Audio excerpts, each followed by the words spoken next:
Riu hatire nganja bengi ya Co-operative nirikitie kuruguria mitaratara yothe ya kuheana motungata ma mbeca kuhitukira mitambo ya njira cia kiiriu guku bururi-ini.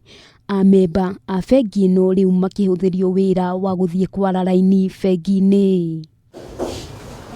Mumemba mweru riu aribataraga kuingira thimu-ini yake na kwiyandikithia, no uria urabatara gwikinyia bengi aribataranagia o gibande giake kuria motungata mothe maritabanagio kuhitukira gibande-ini ari ni hamwe na pini ya KUGACIRITHIA hatari kuria ihinda inene.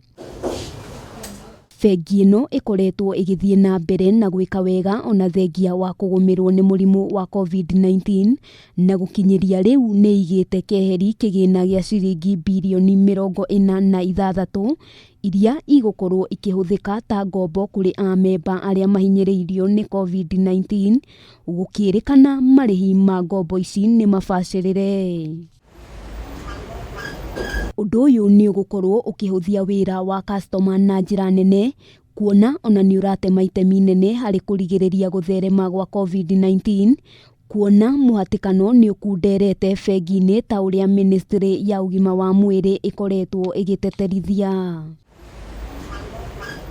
Hamwe na maya, bengi ino ni hetwo ngoga na gutamburwo ario bengi iria njega muno guku Kenya kuringana na ruhonge rwa Financial Time kuma Ngeretha. Handu-ini ha Kameme TV, ritwa riakwa ni Wambui wa Njuguna.